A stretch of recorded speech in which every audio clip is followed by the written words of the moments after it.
Saludos cordiales, ingeniero y compañeros. Somos de la Universidad de Guayaquil, Facultad de Ingeniería Industrial, carrera de Ingeniería Industrial. Nuestros temas a exponer son los siguientes: cálculo y selección de protección, capacidad de corriente a través de conductores eléctricos, centros de carga y de los sistemas de puesta a tierra. Somos del grupo H, el cual consta de los siguientes integrantes: Bajaña Salazar Jimmy, Guamán Gómez Hugo, López Macía Cristian, Pizarro Asensio Juliana, y quien les habla, Aguilar Armijos Boris. Bien, les voy a comenzar a hablar sobre qué son las protecciones eléctricas. Estas nos dicen que son dispositivos que tienen como principal finalidad detectar condiciones anormales en la operación de un sistema eléctrico y así actuar automáticamente para restablecer la operación normal, el cual las protecciones eléctricas constan de un émbolo móvil del circuito magnético, el portadígito, la cámara de corte, la bobina de detección magnética, cortocircuito, bimetral de detección térmica o sobrecarga.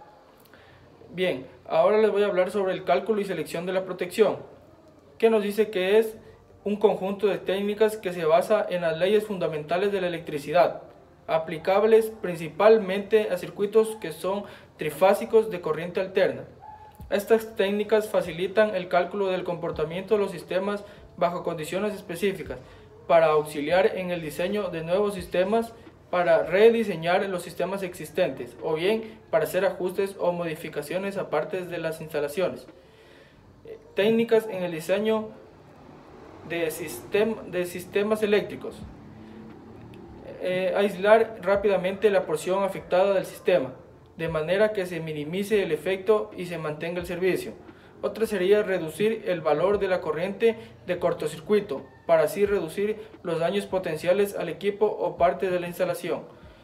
También sería proveer al sistema, siempre que sea posible, de medio de recierre automático para minimizar la duración de fallas de tipo transitorio. Equipo básico de protección. Este es un elemento de sensor y el dispositivo de interrupción son elementos completamente separados e interconectados solo por los cables de control. En otros, los sensores y los dispositivos de sensor se encuentran en un mismo dispositivo. Un fusible cumple con ambas funciones, es un elemento sensor y de interrupción, que éste se conecta en serie con el circuito y responde a los efectos térmicos producidos por la circulación de corriente a través del mismo. Características de los sistemas de protección son los siguientes: confiabilidad, selectividad, rapidez, exactitud y sensibilidad. La confiabilidad nos dice que es la característica que garantiza que la protección actuará cada vez que ocurra una falla. Sistema de protección nos dice que es confiable si es seguro más fiable. Es seguro cuando la probabilidad de no tener un disparo sea indeseado, y fiable cuando la probabilidad de no tener una omisión de disparo. Selectividad es la cualidad de las protecciones que les permite discriminar la ubicación de la falla, con el objeto de aislar exclusivamente al equipo fallado, manteniendo en servicio lo que no sea imprescindible desconectar. Así, de este modo se obtiene la máxima continuidad del servicio con un mínimo de desconexiones. Existen diferentes tipos de selectividad para las protecciones, que son amperimétrica, cronométrica y lógica. La rapidez. Esta es la capacidad de operación en el mínimo tiempo posible, para disminuir la duración de la falla, las perturbaciones al resto del sistema y los consecuentes daños a los equipos. La exactitud. Son las protecciones que deben operar con la mínima desviación respecto de la magnitud teórica del ajuste. La exactitud se puede expresar como una medida de error. La sensibilidad. Este es un sistema de protecciones y sus elementos asociados deben ser capaces de operar detectando la falla de mínimo nivel que ocurra dentro de su zona de operación o la menor variación de la magnitud que controla respecto de la magnitud de referencia o ajuste. Las anormalidades que ocurren en los sistemas eléctricos son las siguientes: pueden ocurrir fallas o perturbaciones, fallas como cortocircuitos y perturbaciones como sobretensiones, sobrecargas y desequilibrios. Un cortocircuito nos dice que es el fallo producido en un aparato o línea eléctrica donde la corriente eléctrica pasa directamente de la fase al neutro en sistemas monofásicos, entre dos fases en sistemas polifásicos, o esta puede ser entre polos opuestos en el caso de corriente continua, según la ley de Ohm. Tiene las siguientes causas, que son en distribución de baja tensión, como deterioro mecánico del aislante; en líneas subterráneas, ruptura del aislante; y en líneas aéreas, contacto entre fases por balanceo de conductores o por objetos extraños y un envejecimiento del aislante. Sus consecuencias son que las corrientes de cortocircuito alcanzan magnitudes mucho mayores que los valores nominales de los generadores, transformadores y líneas. Si se permite que estas corrientes circulen por un periodo prolongado, pueden causar un serio daño térmico al equipo y problemas de estabilidad en el sistema. Les saluda el estudiante Jimmy Bajaña.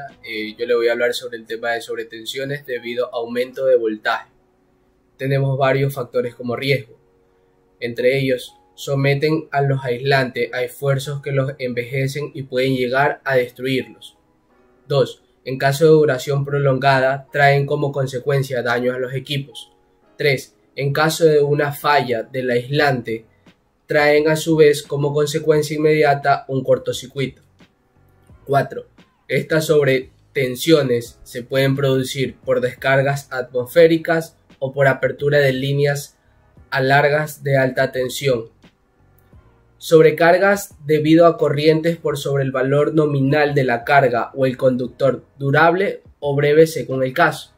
Las principales causas son los cortocircuitos que no se aíslen oportunamente, los picos de consumo o de transferencia de potencia en líneas de interconexión, las sobrecorrientes originadas por desconexiones de circuitos en paralelos que se pueden prolongar hasta la reposición del circuito desconectado. También tenemos lo que son los desequilibrios, debido a cargas diferentes por cada fase. Es un problema que aparece en los sistemas trifásicos. En general, gracias a las conexiones estrella-triángulo de transformadores, se obtienen tensiones uniformes entre cada fase. Al conectar cargas a una red trifásica, es importante equilibrar las cargas en cada línea, ya que un desequilibrio puede traer serias consecuencias en los artefactos que utilizan las tres fases para operar.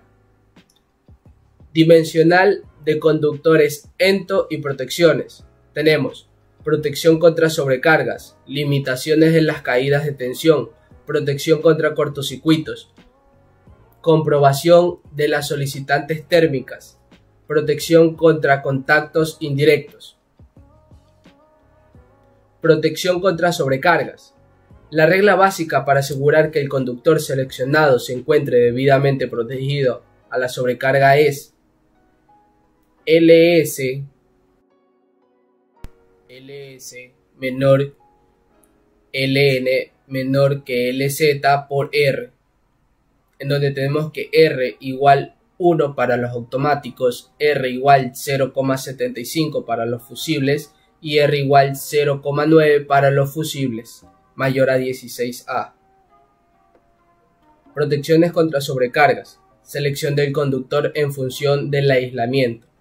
Tenemos la resistencia al calentamiento, envejecimiento por temperatura, resistencia al ozono, gas corrosivo, el efecto corona, ionización del aire alrededor del conductor por efecto de altas tensiones.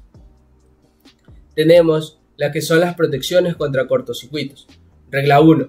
El poder de corte del aparato debe ser al menos igual a la corriente máxima de cortocircuito que se supone en el punto de instalación. 2. El tiempo de corte no debe ser superior al tiempo que hace aumentar la temperatura de los conductores hasta su valor máximo admisible.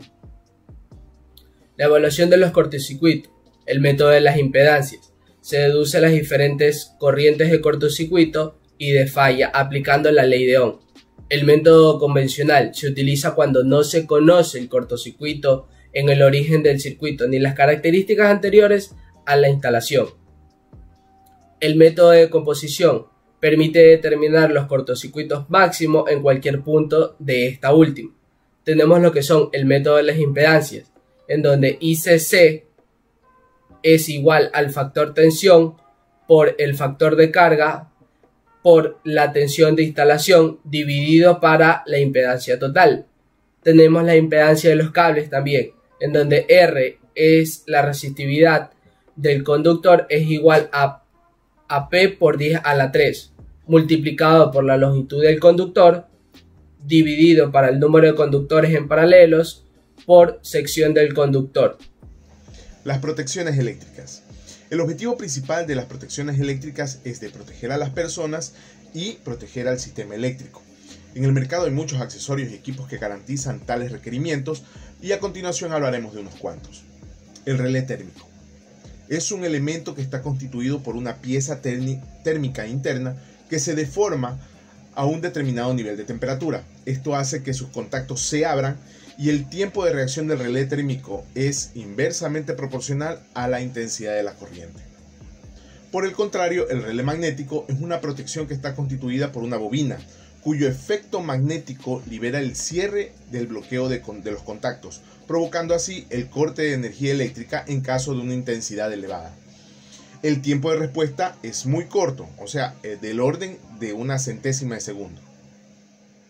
Un interruptor magnético térmico es otro dispositivo de corte capaz de establecer, soportar e interrumpir corrientes de intensidad igual a su corriente nominal asignada, y un dispositivo de protección capaz de interrumpir automáticamente corrientes de sobreintensidad que pueden ser provocadas por fallas en las instalaciones. Las partes del magnetotérmico las vemos en esta imagen y podemos ver que tenemos un contacto de entrada en la parte superior, un bimetal que es la parte del térmico, la bobina de disparo, la manecilla, el contacto móvil, la cámara anti-apagachispas y el contacto de salida. La función de este equipo, que es una mezcla del relé térmico y del relé magnético, es muy sencilla. Cuando la corriente es alta, el bimetal se deforma, tal como hace el relé térmico, y acciona el mecanismo para abrir el contacto móvil. Al mismo tiempo, hay una bobina que cuando la corriente pasa por él, se magnetiza accionando el mecanismo para la apertura del contacto móvil. Estas protecciones eléctricas, las que hemos mencionado, y las que mencionaremos más adelante, tienen una curva de disparo y es importante saber interpretarla, ya que nos indican los límites y el comportamiento de las protecciones eléctricas ante las sobrecargas. Tenemos aquí la curva de disparo y en el eje de las Y está el tiempo y en el eje de las X está la corriente. O sea que mientras la intensidad sube, el tiempo de disparo es más corto. Notemos que la zona del térmico demora más que la zona del magnético, ya que como mencionamos antes, el magnético funciona en centésimas de segundo. Cada una de las protecciones que hemos mencionado tienen números de referencias para identificar el tipo y la capacidad de protección. Estas leyendas nos indican el tipo de curva, la tensión nominal, la intensidad nominal, el poder de corte según la normativa UNE y la IEC y su tipo de limitación. Además, una simbología que nos indica si es térmico, magnético o ambos. Además, antes de los mencionados, también tenemos el interruptor diferencial. Este es una protección eléctrica que mide permanentemente la diferencia entre el valor de la corriente de entrada y de la corriente de salida del circuito que protege. Si dicha diferencia no es nula, significa que existe una fuga, o sea, una corriente que en condiciones normales de funcionamiento se desvía a la tierra en ausencia de una falla. O existe también una falla de aislamiento, o sea, una corriente que se desvía a través de las masas del conductor de protección como consecuencia de esta falla. Cuando este valor alcanza el nivel de regulación diferencial, se corta automáticamente la alimentación del circuito. Vamos a hablar entonces del principio del interruptor diferencial. El toroidal magnético funciona como un transformador. El primario mide la diferencia, o sea, la suma vectorial, de las corrientes del circuito que controla, y el secundario alimenta el relé sensible. En caso de una corriente de fuga o de falla, la que hemos mencionado anteriores, la suma vectorial de las corrientes no es nula y se traduce en una corriente diferencial. El relé sensible está constituido por una bobina imantada que mantiene la armadura en posición cerrada. la cual está fijada a un eje y sometida a la tensión de un muelle. Cuando es excitada por la corriente, el imán permanentemente opone la fuerza de tracción de la armadura superior al esfuerzo del muelle, y el flujo magnético inducido se opone a la imantación permanente. El esfuerzo generado acciona el mecanismo y la apertura de los contactos. Capacidad de corriente de los conductores. La capacidad de conducción de corriente de los conductores eléctricos depende de muchos factores, entre los cuales podemos mencionar los siguientes: el tipo de instalación, el arreglo de los conductores, si es en plano o es en trébol, la temperatura de operación de los conductores seleccionados, la longitud del circuito, etc. Debido a lo anterior, se debe realizar un estudio completo de la instalación eléctrica diseñada. Material aislante de los conductores. Es el material que cubre los conductores con el objeto de no permitir cortocircuitos o choques eléctricos cuando dos o más de ellos entran en contacto y o portan cargas negativas contrarias. Son también conocidos dieléctricos y se fabrican en diferentes materiales. Para esto vemos un cuadro en donde están todos los metales en la parte superior y se especifican cada una de las características que tienen estos metales que se usan normalmente en las instalaciones eléctricas. 3. Deben tener las siguientes características: alta resistencia al paso de electrones a través de ellos, soportar altas tensiones mecánicas, deben ser flexibles y a nivel comercial interesan su duración y economía. También deben soportar en cierto grado temperatura, agentes atmosféricos como humedad, calentamiento del sol y agentes químicos como salinidad y ácidos. Características eléctricas: deben tener una conductividad buena, estructura atómica que permite el paso de la corriente, núcleos unidos y equilibrio electrostático. Características físicas: deben ser maleables, resistentes y con una capa aislante. Tipos de conductores eléctricos: tenemos los conductores metálicos, conductores electrolíticos, conductores gaseosos. Los más comunes son polietileno, que son excelentes propiedades dieléctricas, resistente a la humedad, es inflamable, resistente a la acción solar, es económico y solo viene en color negro. También otro también sería común es el cloruro de polivinilo, que se lo conoce como PVC, también conocido como termoplástico. Presenta muy buenas propiedades dieléctricas, resistente a la humedad y sustancias químicas, resistente al calor y viene en varios colores y es económico. Las identificaciones más comunes en instalaciones eléctricas domiciliarias que serían el signo T, que es cubierta termoplástico, que es una temperatura máxima de operación es 60 grados centígrados, utilizadas en interiores. El otro signo sería TW, que es la cubierta termoplástico resistente a la humedad, con una temperatura máxima de 60 grados centígrados, utilizada en interiores y zonas húmedas. También el siguiente signo sería el THW, que es la cubierta termoplástico, resistente al calor y a la humedad, con una temperatura máxima de 75 grados centígrados, utilizada en interiores y exteriores. También el siguiente signo que tenemos es el THHN, su guión THWN, que es la cubierta termoplástico con refuerzo de nylon, resistente al calor y a la humedad, y la temperatura máxima es 90 grados centígrados, utilizada en interiores y exteriores, especial para instalaciones en sitios abrasivos o contaminados con aceite, grasa, gasolina y otras sustancias químicas. Corriente que pueden conducir. La cantidad de corriente depende principalmente del calibre que se tenga y otros aspectos como temperatura y número de conductores por ducto. Centros de carga. Los centros de carga son tableros metálicos que soportan una cantidad determinada de pastillas termomagnéticas para proteger y desconectar pequeñas tensiones eléctricas. La energía se concentra en el centro de carga y parte a los ramales o tomas de los circuitos. Si en uno de ellos hay una sobrecarga de energía, el centro de carga protege el circuito cortando la tensión eléctrica. Por su utilidad, si en el tablero hay solo interruptores de alumbrado, se le denomina tablero de alumbrado.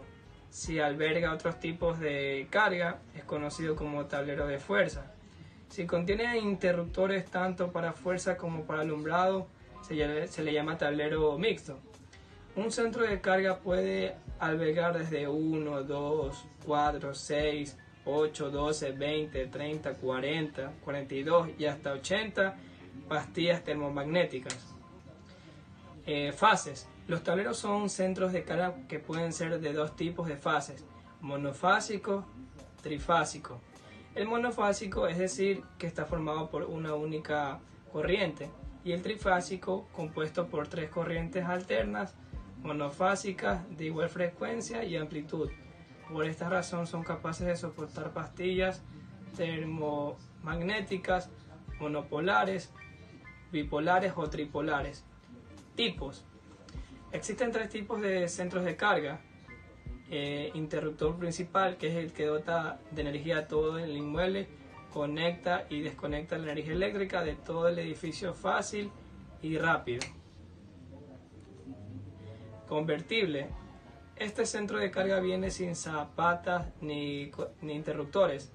El electricista instala el kit apropiado según el uso que se le dará. Recuerda que la instalación del centro de carga debe realizarse por un electricista certificado. Sistemas de puesta a tierra. La puesta a tierra es una instalación de cables de protección que van desde cada uno de los enchufes a los que se conectan aparatos eléctricos con partes metálicas, como por ejemplo la lavadora.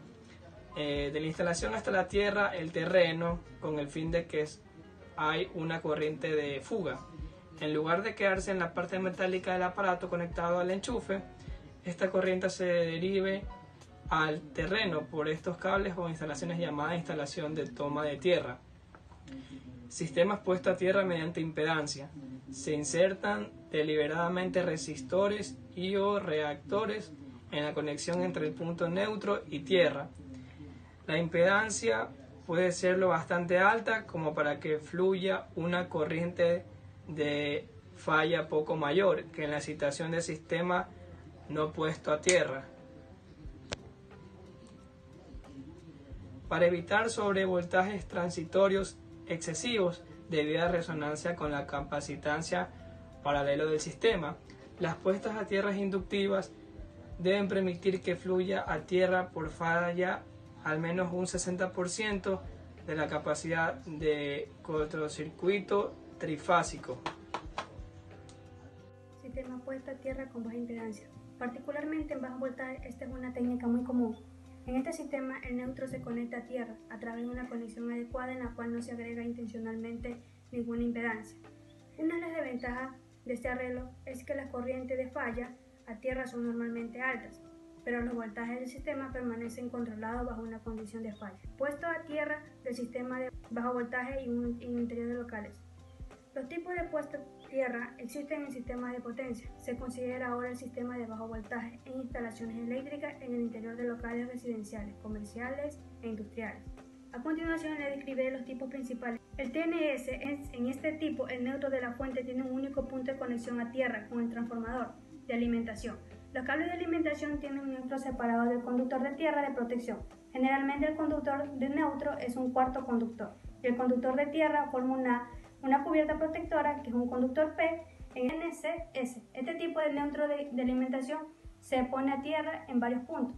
El cable de alimentación tiene una pantalla metálica externa que combina el neutro y tierra con una cubierta PVC que se denomina cable CN. La pantalla que combina el neutro y tierra es el conductor de tierra de protección de neutro, que es el conductor P. El fabricante proporciona lo que es la terminal de tierra que está conectado al neutro de alimentación. La alimentación en el interior de la instalación del cliente debería ser el NS. Es decir, que el neutro de la tierra deben estar separados, conectados solo en la posición del servicio. Dado que se permite que el usuario el terminal de tierra, el proveedor debe asegurarse que todos los elementos metálicos internos normalmente expuestos, tales como agua, de gas, calefacción, etc., se conecta junto a las formas prescritas en las normas. La característica principal del esquema de TNC son N y P corresponde a un mismo conductor, P en el cual nunca debe ser seccionado ni protegido. Requiere el uso de interruptores convencionales, lo que hace poco más económico. El PNB, conocido como conexión a neutro de protección. Esta es una variación del sistema TNC-SIC en el que Calienta dispone de una terminal a tierra conectada al neutro de la alimentación, pero el neutro se conecta a tierra en el único punto que normalmente es cerca del punto de alimentación al cliente. Se reserva el uso de este arreglo cuando el cliente tiene un transformador particular. Los dos sistemas restantes son TT. La primera letra hace referencia a lo que es la prueba de tierra del servicio o puesta a neutro. Para un sistema de distribución TT, la puesta a tierra va conectada a la red de alimentación, concretamente en el neutro de la estrella del transformador o compensador, y se define como el retorno de la corriente de instalación. También tiene como misión fijar un potencial de referencia que normalmente es de 0 voltios. La segunda letra hace referencia a la que es la puesta a tierra de protección o masas metálicas para el sistema de distribución TT. La puesta a tierra va conectada con partes metálicas de la instalación que no están en tensión normalmente, pero que podrían llegar a estarlo como consecuencia de averías, accidentes, descargas atmosféricas o sobretensiones. Y T es el sistema que no tiene conexión directa entre partes vivas o tierra, pero con las partes conductivas expuestas de la instalación conectadas a la tierra. Requerimientos del sistema. En función del sistema puesta a tierra es doble. Debe proporcionar un camino de impedancia suficiente baja. Otra función es omitir un valor seguro de relación de potencial en todas las estructuras metálicas. Los conductores de protección de circuito. Este es un tipo de conductor separado e instalado por cada circuito y está presente para asegurar que parte o toda la corriente de falla regresa a la fuente a través de él. Conductores de conexión. Este tipo de conductores aseguran que las partes conductivas expuestas, tales como la carcasa metálica, permanezcan aproximadamente al mismo potencial durante condiciones de la falla eléctrica.